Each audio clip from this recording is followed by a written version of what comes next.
na Epístola de Paulo aos Colossenses, capítulo de número 3,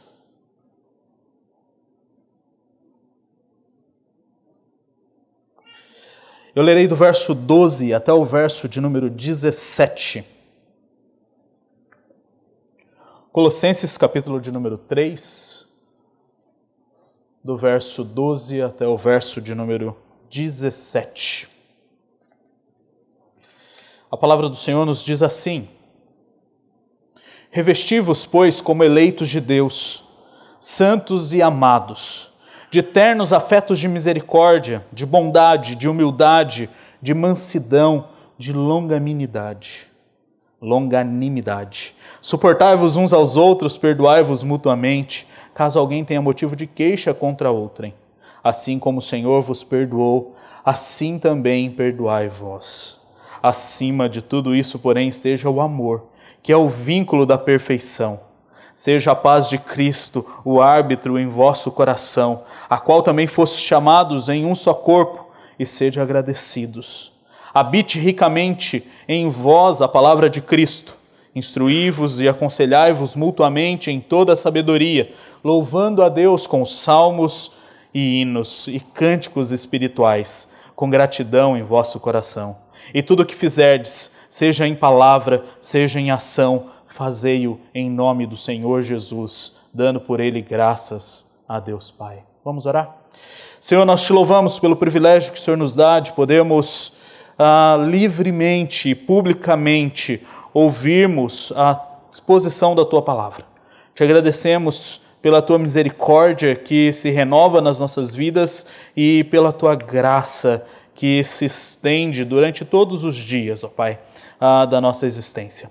Nós, neste momento, clamamos ao Senhor que tenha misericórdia de nós, que possamos, ó Pai, termos disposição como igreja de ouvirmos a Tua Palavra e que tenhamos disposição para nos consagrarmos ao Senhor e obedecermos a Tua Palavra e fazermos segundo a Tua vontade.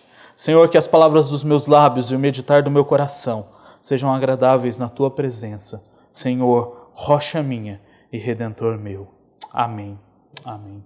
Meus irmãos, quando nós olhamos para este texto, talvez ele não se encaixe muito bem num mês de aniversário ou num dia em que naturalmente nós voltaríamos os nossos olhos para textos voltados para a gratidão ou para o louvor ao Senhor. Nós acabamos de ler um texto que vai falar especificamente sobre a vida de santidade do cristão e como o cristão deve caminhar diante do Senhor sendo uma nova criatura. E por que eu li esse texto e por que eu vou expor este texto? Porque quando nós olhamos e pensamos em igreja, muitas vezes nós olhamos para o desenvolvimento da vida de santidade e nos esquecemos que ela só pode ser desenvolvida na sua totalidade como um corpo, em conjunto, como igreja. Então, há muitos livros que incentivam o desenvolvimento pessoal e espiritual. Então nós temos vários devocionários, nós temos livros falando sobre santidade, e estes livros vão reafirmar a importância de você ter vida com Deus, de você desenvolver uma vida de oração, de você desenvolver uma vida de leitura da Escritura e de você viver uma vida de obediência. Mas nós temos poucos livros, nós temos pouco conteúdo voltado para a vida de santidade desenvolvida pela igreja. E quando nós olhamos Paulo escrevendo aos Colossenses, ele inicia o capítulo 3 exatamente falando sobre o que Cristo fez por nós. E no verso 1 e 2 ele vai falar dessa nova ambição que nós devemos ter como cristãos. E ele fala que nós devemos buscar as coisas lá do alto, onde Cristo vive, nós devemos pensar nas coisas lá do alto. No verso 3 ele vai falar dessa nova vida que Cristo nos dá, porque Ele morreu e ressuscitou, nos dando então vida. E nós somos ressuscitados juntos com Cristo. E finalizando o verso 3, ele mostra essa nova esperança da vida eterna. E ele vai desenvolver no restante do capítulo o aspecto da santidade. Do verso 5 até o verso de número 11, ele vai mostrar o que nós devemos fazer morrer E aqui ele dá exatamente uma noção de algo pessoal de cada crente. Como crentes, o que nós precisamos fazer morrer. E ele vai desenvolver uma lista a partir do verso de número 8, falando que nós devemos nos despojarmos da ira, da indignação, da maldade, da maledicência, da linguagem obscena no falar, da mentira. E ele vai falar, vocês precisam se despir do velho homem, daquele que não vive para o Senhor. E no verso 12 em diante, que nós acabamos de ler, ele vai falar então de como nós devemos nos revestir e o porquê. E ele começa então a falar desta mutualidade cristã. E se você olhar todos os imperativos do texto, ele está logo em seguida falando sobre algo para com o outro. Ele está falando sobre esta mutualidade da vida cristã. E como igreja, nós precisamos ser lembrados constantemente de que nós precisamos um do outro para vivermos a nossa vida de santidade. Hoje, nós vemos muitas pessoas desenvolvendo conceitos de que eu não preciso da igreja para ter comunhão com Deus. Eu não preciso da igreja para desenvolver a minha vida relacional com o Senhor. E meus irmãos, elas estão mentindo para si mesmas. Essas pessoas estão se iludindo, porque nós precisamos da igreja, porque é na igreja que nós desenvolvemos a nossa vida de santidade, é na igreja que nós nos desenvolvemos como corpo e crescemos à semelhança de Cristo Jesus. Cristo Jesus morre por nós, indivíduos, mas Ele morre pela sua igreja.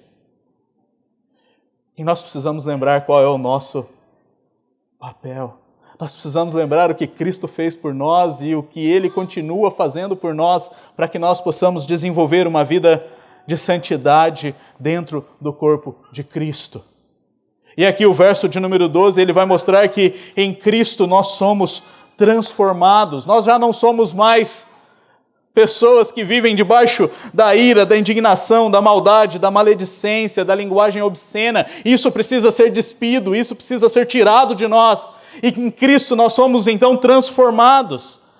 Porque nós passamos então a sermos eleitos de Deus, santos e amados. A encarnação do Filho de Deus é um ato de amor eterno de Deus pelos seus eleitos. E por causa do que Cristo fez naquela cruz, e por causa do que Cristo fez depois da cruz, nós somos capacitados e somos transformados em novos homens, em nova criatura, e nós podemos desenvolver então, e nos revestirmos de compaixão, algo que sem Cristo nós não somos capazes de sentir. Porque sem Cristo, nós olhamos para o outro e não nos importamos com o outro. Sem Cristo, nós somos incapazes de nos colocarmos no lugar do outro. Porque Cristo é quem dá o exemplo máximo de compaixão, o exemplo máximo de misericórdia. Porque Ele demonstrou amor para aqueles que não eram amáveis. Ele deu a sua vida por aqueles que não mereciam. Então, em Cristo, nós somos transformados e somos capacitados a desenvolvermos misericórdia. Em Cristo, nós somos capacitados a desenvolvermos bondade. E se os irmãos olharem, essas 5 expressões que ele vai usar aqui, elas são para o próximo. Em Cristo eu posso ser bom para o outro, com a motivação correta. Em Cristo, no desenvolvimento do relacionamento, eu posso entender quem eu sou, e entender que eu sou um servo, e que eu devo viver em humildade. E é o que Paulo vai dizer aos Filipenses. A epístola anterior vai falar basicamente sobre o desenvolvimento da humildade dentro do corpo de Cristo. Em Cristo nós aprendemos a olhar para o outro e desenvolvemos mansidão. E em Cristo nós desenvolvemos paciência para com o nosso irmão. Nós somos transformados em Cristo Jesus. A obra de Cristo nos transforma em nova criatura. E nós precisamos entender que estas coisas nós só podemos desenvolver porque Cristo deu a sua vida por nós, para que sejamos a sua igreja, o seu povo, raça eleita. E nós somos agraciados pela obra de Cristo e transformados por ela. E em Cristo, como igreja, nós somos capacitados dia a dia a essa vida comunitária e mútua. O verso de número 13 do texto que nós lemos, ele vai falar: suportai-vos uns aos outros.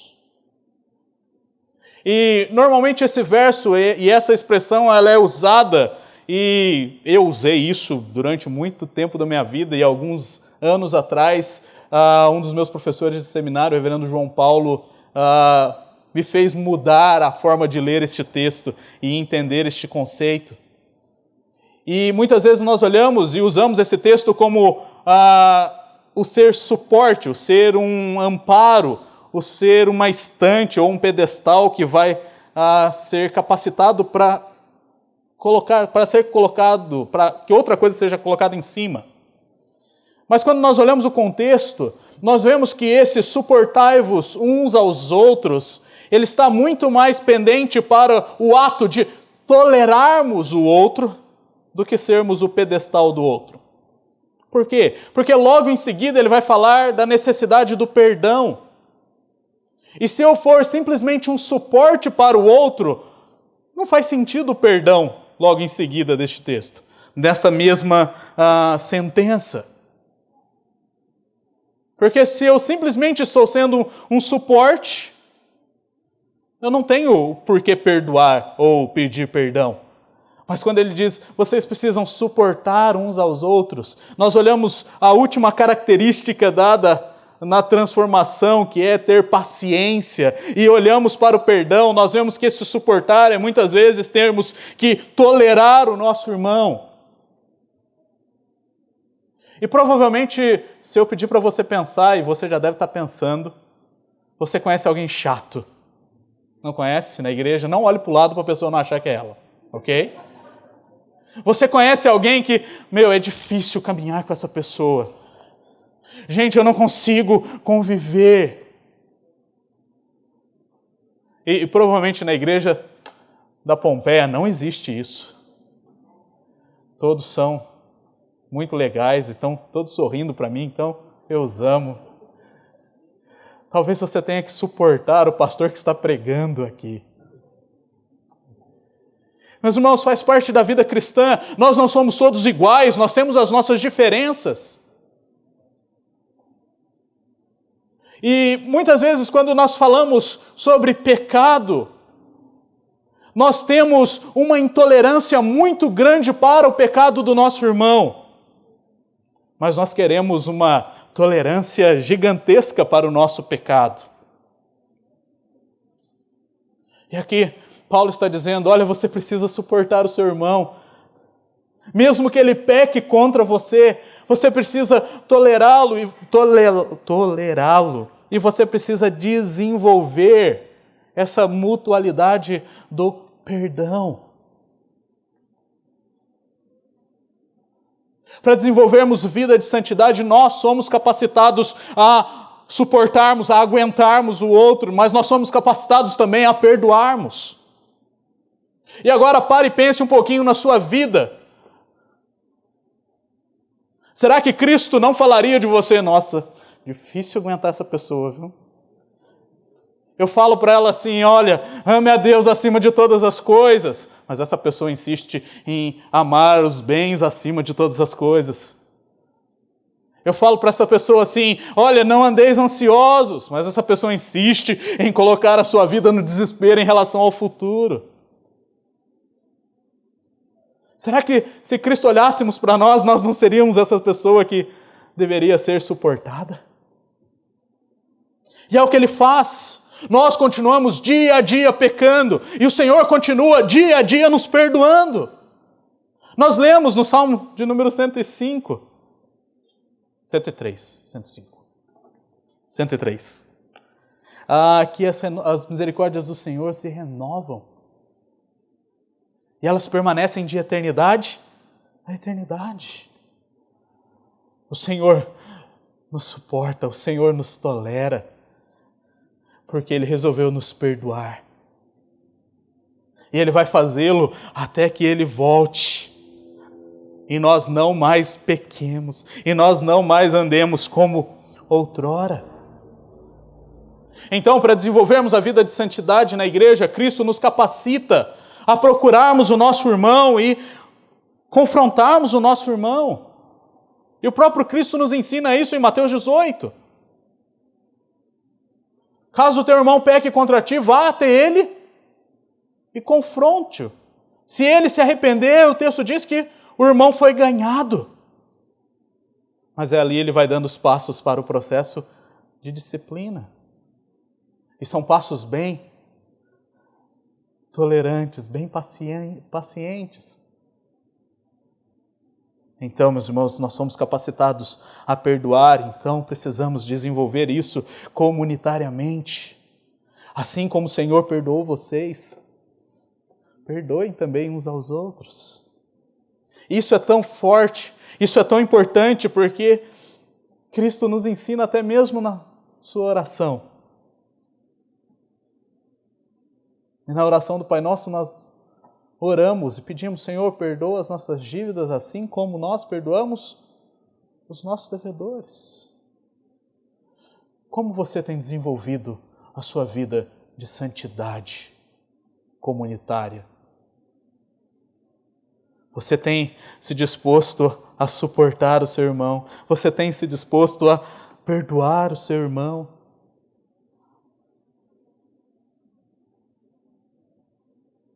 Cristo nos capacita, dando o exemplo. Então Cristo nos transforma em novas criaturas. Cristo nos capacita para vivermos dia após dia um relacionamento real com o próximo, reproduzindo aquilo que Ele nos ensinou, que é o perdão e o suportar o outro. Mas quando nós lemos o verso de número 14, nós vemos que em Cristo nós prosseguimos para o alvo. E no fim do verso de número 14, ele vai falar que o alvo é exatamente este vínculo da perfeição. Mas como é que nós chegamos ao vínculo da perfeição? Através do desenvolvimento do amor. O amor vai ser o que vai sustentar a nossa transformação.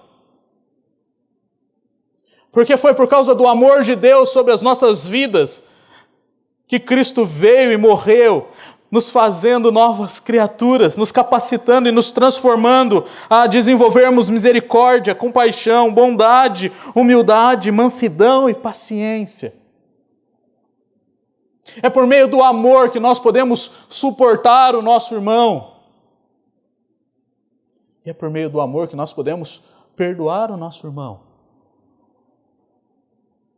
O amor nas nossas vidas deve estar acima de todas essas coisas.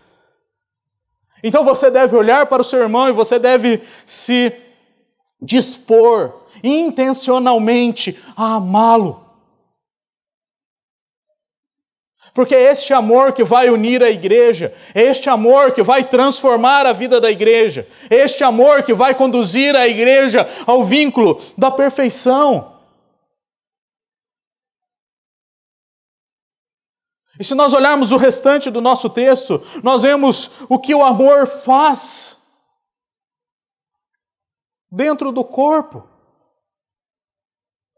E o verso de número 15 começa dizendo: seja a paz de Cristo, o árbitro, em vosso coração, a qual também fostes chamados em um só corpo, e sede agradecidos. Quando nós resolvemos amar,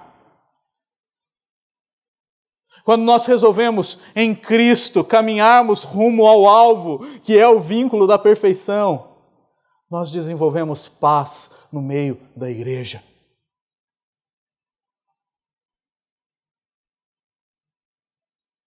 E aqui é muito simples e nós podemos pensar da seguinte maneira. Não sei se você já teve algum conflito na sua vida. Eu creio que todos já tiveram. Então, quem não teve, não é para você, tá? Mas se você já teve algum conflito na sua vida, como que você resolveu esse conflito?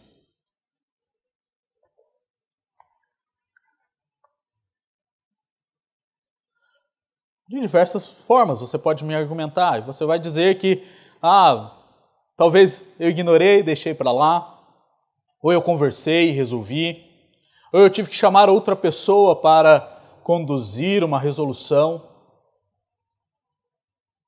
E talvez os conflitos eles não sejam tão fáceis de serem resolvidos.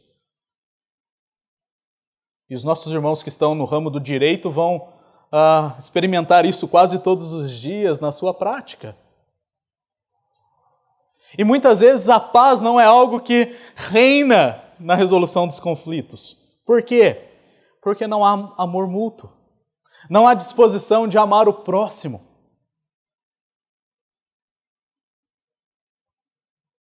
E é interessante quando nós olhamos para o texto, ele vai dizer que a paz de Cristo, ele é o árbitro.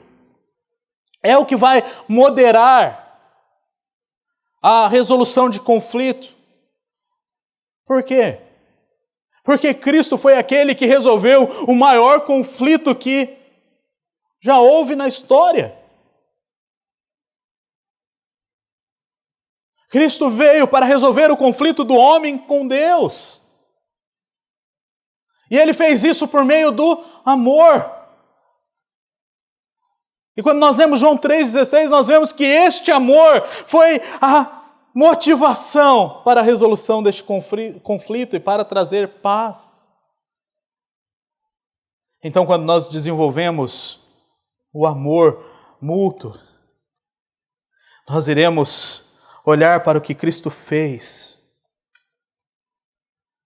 e teremos muito mais facilidade para resolvermos os nossos conflitos. E nós precisamos disso dentro da igreja, constantemente. Nós precisamos voltar os nossos olhos para o amor de Deus, voltar os nossos olhos para o mandamento de que Deus nos manda amar o próximo. E nos manda amar até mesmo os nossos inimigos. E assim desenvolveremos paz. Quando nós vivemos no amor e obedecemos ao mandamento de amarmos a Deus acima de todas as coisas e ao próximo, nós temos disposição de vivermos pela palavra de Deus. O verso 16, ele vai dizer exatamente isso. Habite ricamente em vós a palavra de Cristo. Instruí-vos e aconselhai-vos mutuamente em toda a sabedoria.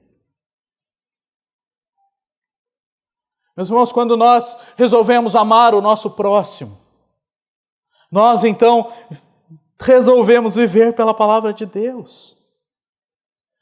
E nós precisamos, como igreja, nos dedicarmos a conhecermos a Escritura. Porque você vai precisar de instrução do próximo. E você vai precisar instruir o próximo. E nós precisamos estar preparados para isso. Quando nós nos dispomos a ensinar, quando nós nos dispomos a aconselhar, nós o fazemos porque nós amamos e queremos ver o outro crescer diante do Senhor, crescer à semelhança de Cristo. Mas para isso a palavra de Deus precisa habitar o nosso coração. Precisamos conhecer. E quando eu dou aula, eu ensino aconselhamento bíblico, eu uso uma expressão que se encaixa muito bem aqui. Quando nós não temos disposição de amar o próximo, nós não temos disposição de conhecer a Escritura para que ele se desenvolva e cresça, Nós muitas vezes caímos no perigo ou de procurarmos conselhos ímpios, ou muitas vezes, como cristãos, nós damos conselhos ímpios, porque nós não conhecemos a Escritura. E conhecer a Escritura para abençoar o próximo é demonstração de amor. Então não conheça a Escritura só para você. Não seja alguém que só acumula a Escritura no seu coração. Mas aprenda a Escritura. Conheça a Escritura com o intuito de abençoar o seu irmão, de dar bons conselhos, de instruí-lo bem, porque isso é fundamental para o crescimento do corpo. O texto vai nos falar então que quando nós desenvolvemos este amor e prosseguimos para este alvo, nós vivemos uma vida de louvor ao Senhor. E ele diz que a prática do ensino e do aconselhamento, ela vai ser rodeada pelo louvor ao Senhor com salmos, hinos e cânticos espirituais, com gratidão no nosso coração. Quando nós amamos o próximo, nós desenvolvemos satisfação em abençoá-lo. E por meio disso nós louvamos ao Senhor. A igreja ela vai desenvolver amor para que junta ela possa adorar ao Senhor. Nós cantamos isso na última música.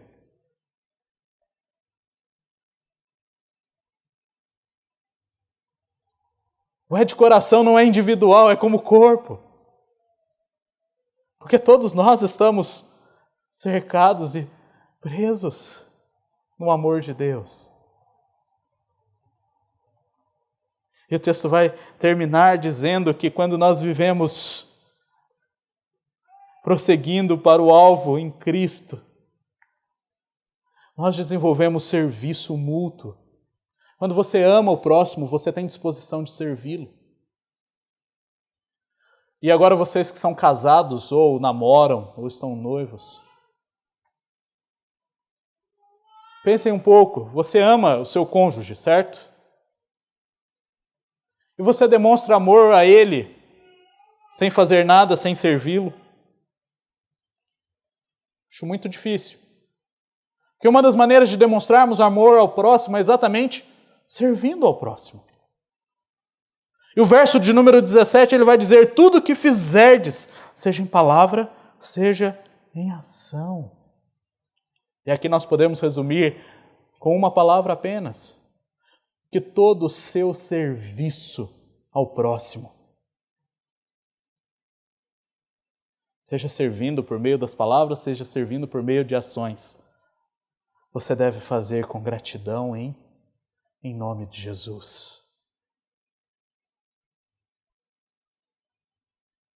Quando nós amamos o próximo, nós o servimos, mas não para que sejamos reconhecidos,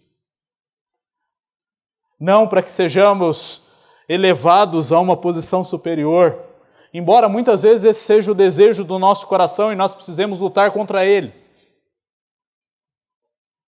Mas o texto fala que o serviço, ele tem a motivação e deve ter a motivação de fazer com que o outro olhe para a cruz. Quando nós demonstramos amor por meio do serviço, nós devemos demonstrar o amor de Jesus por meio do serviço.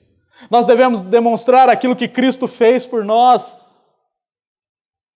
para que o outro não olhe para nós, mas olhe para Cristo.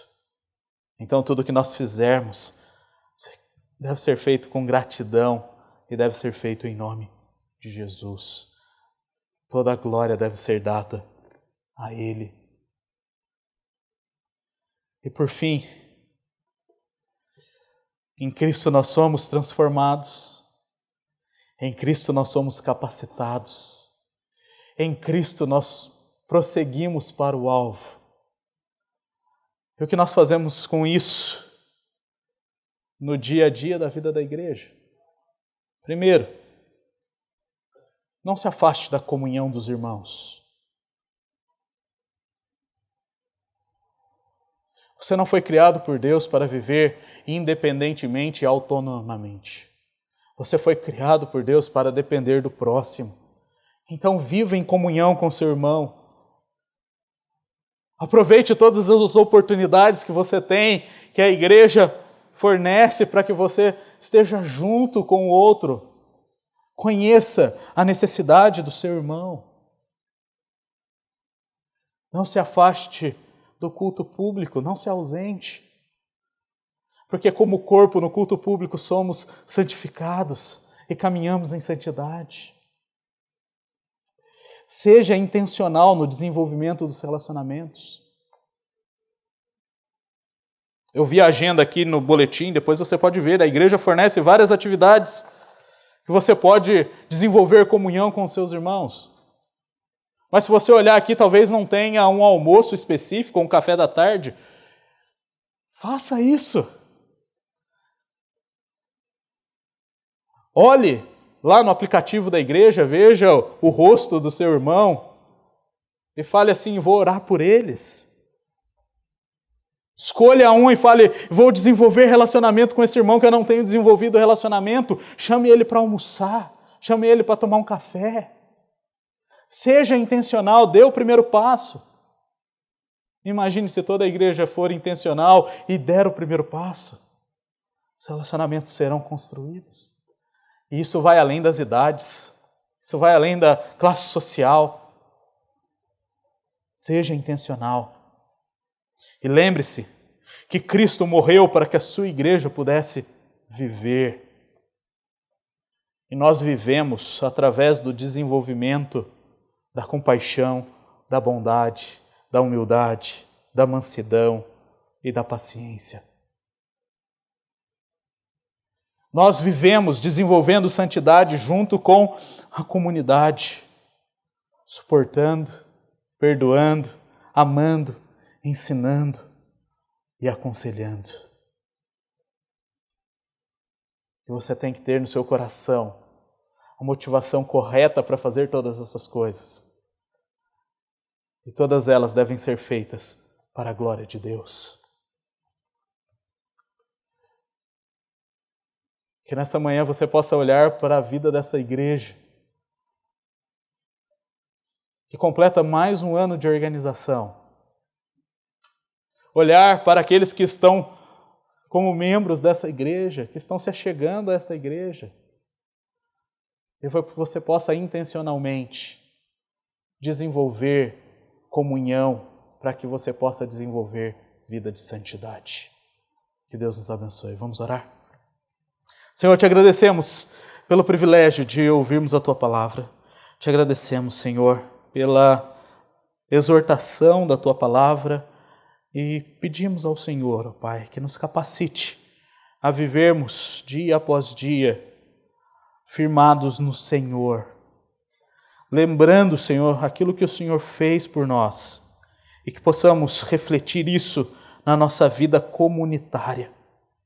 Que possamos, Senhor, viver em santidade como povo, como igreja, e que possamos, Senhor, intencionalmente nos dispormos a amar uns aos outros, para que possamos ajudar o próximo a se aproximar de Ti e a crescer e a se desenvolver à semelhança do Teu Filho amado Jesus Cristo.